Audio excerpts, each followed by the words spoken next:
about to die! Flying into the light is a survival instinct. The best escape route tends to be towards the light.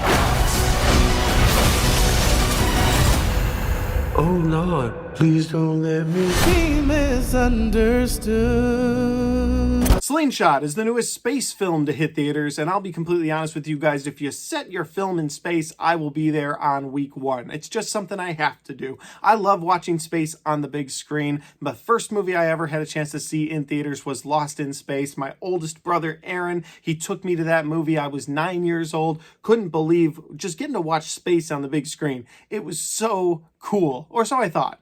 The Lost in Space movie's not very good, but my 9-year-old brain was like, this movie was awesome. So, you know, to each their own. That sounds like old Morse code. What does it say?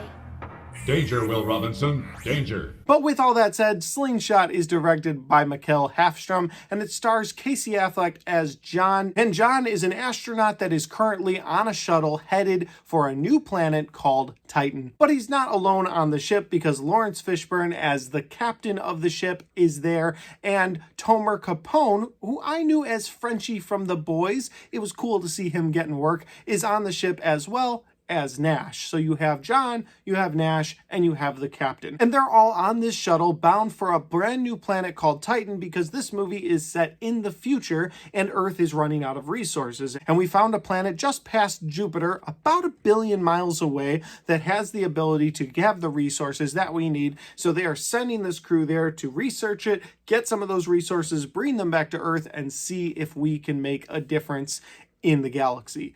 That's basically the synopsis of this film. If that sounds like an interesting movie to you, well, you should check it out in theaters. If you like space on the big screen, I highly recommend you check this one out because, again, I just love watching space on the big screen. With all that said, let's get into my positives and some of my negatives. My first positive for this movie is going to be the way that they told the story. I actually enjoyed the pacing of this film. And I've seen a lot of back and forth online. People seem pretty split down the middle, where you have half the people saying, no, this movie was boring all the way up until the end, but the end didn't really make up for how boring it was. But on the other side of things, you have people more like me, and I love the way they told this story because you are on a shuttle with 3 people, and I feel like if you had stayed on the shuttle for the bulk of this film, it would have gotten boring. Like after a while, you're just in this tiny shuttle with these guys who are having these arguments, having these conversations, and you're like, all right, eventually this is going to get boring. But thankfully the movie doesn't do that because, again, it would get a bit boring just sitting on that shuttle for the entire runtime of this movie. And so it takes its time showing you the backstory of mostly Casey Affleck's character and showing his love interest in this film, played by Emily Beckham, and her name in this film is Zoe Morgan. And Zoe works for the same space company that John works for. They meet during his astronaut training when he's getting tested to see if he's going to be the one to go out into space. And so they do what Casey Affleck does absolutely best in his career, and they build a compelling love story between John and Zoe throughout this film. So again, a lot of flashbacks in this movie, a lot of Casey Affleck going into hypersleep and remembering her. That's typically when they'll go to a flashback. And I liked the love story that they set up between the two of them because Zoe works for this company, John works for this company. She knows he's probably going to get picked to go into the sky, but she has an attachment to him. She loves him. She doesn't want him to go. And at the same time, all he has on his mind is wanting to go to space, wanting to be the person that goes to Titan. He has this thing in his head where if he leaves at a specific time, then he'll be 39 when he steps foot on Titan, which is the same age as Neil Armstrong when he stepped onto the moon. And so he's hyper focused on that. And while he does love his relationship with Zoe, you can tell that his character is still so very hyper focused on getting to Titan, being the astronaut that gets to leave. And then to add to that layer of him being hyper focused, when it gets to that point in this film where he is the one selected, Zoe tells him, I love you. And he responds with, I'm flattered, but I'm going to be the guy going to Titan. And so I believe this movie really gives you a great love story told between Casey Affleck and Emily Beckham. I think they do a great job. And so again, I love the pacing of this film. My next positive is going to be the acting from the 4 prominent characters in this film, which of course be John, Nash, the captain, and Zoe. The bulk of the movie is focused around the 4 of them, and I thought all those actors did a fantastic job portraying the story that they needed to. You have Lawrence Fishburne basically being this guy who is the captain of this ship, and he's going to see this mission mission through no matter what. He is willing to do whatever he needs to the other people on his ship to see this through. You also have this hyper-focused John character played by Casey Affleck, who does a fantastic job in showing that love story on Earth, but also showing how committed he is to this mission in space. Then you have Tomer Capone's character, which is kind of the wild card, because when one little thing happens to the ship, he starts going crazy throughout this film, and he is the person that now Casey Affleck feels like he needs to befriend him, but he also needs to stay the course with the captain. He's very torn in this film, not only by his love interest at home, but now his friendship with Tomer Capone's character, and I thought Tomer did a fantastic job as well. And finally, of those four people, you have Emily Beckham's character, and I thought that she did a fantastic job as Zoe, because again, you had to have that romantic relationship with Casey Affleck, really sell that to the audience, and then she kind of shows up on the ship in weird hallucinations throughout the film, and again, I just thought all four of them acted their asses off in this movie. My next positive for this film is the movie has a couple of well-placed jump scares, and for a movie that's not in the horror genre at all, it was cool to see those jump scares not only be put in there, but be effective in this film, because you're not expecting jump scares in a movie about space and romance, but you get a couple of them in this movie, and they all are effective and they all worked. And my final positive for this film is going to be that the movie does a great job hiding from the audience what's real and what's not, because as these guys are constantly going into hypersleep for 90 days, 6 months, a year at a time, when they wake up, they're kind of dopey, so you don't know exactly what's going on and if they're hallucinating on the ship. And the movie even gets to a point at the end of the film where there's some twists and turns that you may or may not see coming, but at the same time, it leaves it up to the audience to decide what was real and what wasn't. And so there's a twist at the end, and you're like, oh, so that's the twist I've heard about in this film, because before this movie, I did hear, hey, there's a twist at the end. I'm like, I'm waiting for it. I'm like, oh, that must be the twist.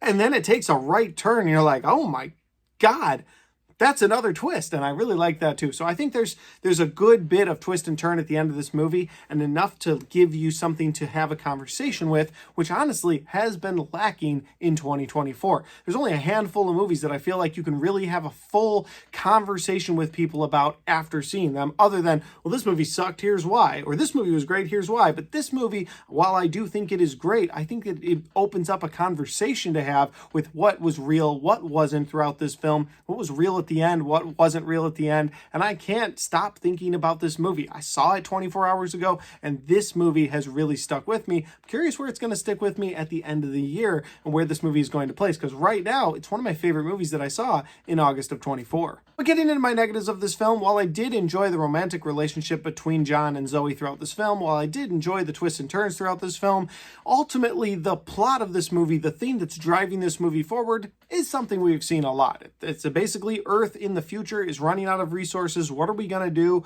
Well, I know. We just happen to have found Titan and a way to slingshot ourselves around Jupiter and get to Titan. And so now we have a plot for a movie, and we can build everything else in that we want to. And while everything else that we want to work for me, there is a little bit of that where it's just like, all right, so Earth's running out of fuel again, huh? That's the best you could come up with? Like, that's kind of what it feels like. I'm not trying to knock this movie too much for that, but that is what ultimately drives the plot in this film, and it's just something we've seen so many times before. I referenced Lost in Space at the beginning of this film. That's a movie that came out in 1999, and that's a movie that I watched as a kid, and guess what it's about? Earth running out of resources and needing to send a team out into space to find more resources or find a better planet. And so it's just like, all these years later, what's the driving factor of this film? Oh, Earth is running out of resources, and we need to send a team out to find more resources. So it is a bit of a overused plot in the space genre, and it is the thing driving this film, so that's a negative. And my other negative for this film is that it can be a bit confusing throughout the runtime of this film. Even a day later, I'm still thinking like, okay, what's real, what's not? And I praise the movie for that, but during the film itself, because you're on the ship with them, you believe what you're seeing at first, and then they jump to Earth, and you're like, wait a minute, should I believe what I'm seeing up there? I don't know. And then they jump back to the ship, and then you jump back to the past, and you're just like, all right, there's so much going on in this film that it can be a bit confusing. Now, I'm putting it on the negative list for now, but maybe on a future viewing, kind of knowing where this movie goes, maybe I'll be able to take that off the negative list and be like, no, you know what, they needed to tell the story in this way, and I don't have an issue with it. Like I said, I like the pacing of this film. I do. I think that going back to the past to kind of talk about what's going on, give the viewer some explanation, some exposition, and then really dive into that love story that they have in this film, and then back to space. I liked the pacing of it, but I do understand that it can be a bit confusing, especially during your first run through of this movie. Walking away from it, I do think I get the gist of this movie. I do understand where they're going with the moth analogy, and if you've seen the movie, you know what I'm talking about, but I think back and forth throughout this film, it could be a bit confusing at times. But again, it might be something I take away in the future, because overall, I had a great time with this movie. It's one of my favorite movies of 2024. I really mean that. Again, I know recency, I just saw it, and so, hey, this is in my top 10 right now, and it might be bumped out of my top 10 by the end of this year, but as of right now, this is one of the best films I've seen. It had some of the best acting I've seen. It had a great twist to the ending of this film, and I love a movie that basically lets the viewer decide which way it's going to go. When a movie can deliver that to me and deliver it effectively, to me, doesn't get much better. But those are just my opinions, because that's my review for Slingshot. Guys, if you had a chance to see this film yet, if you have, let me know in the comment section down below. Let me know where we agree or disagree. You know I love going back and forth with you guys in the comments, so if you had a chance to see this, and I know it is playing in limited theaters, so if you haven't, I hope you get a chance to watch it on streaming or physical media soon. And this is one that I very much so want to put on those shelves back there. With all that said though, guys, if you like this video and you want to watch more, don't forget to hit that like button, because it helps the video, it helps the channel, and it helps me right here. Thanks for watching. I'll see you next time.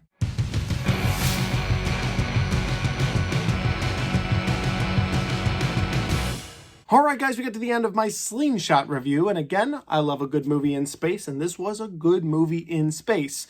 But I also like Jason X, so take everything I say about space with a grain of salt. With all that said though, if you want to check out any of the other content on my channel, well, I've got all of my best and worst of 2024 right there, and I've got all of my 2024 movie reviews right there.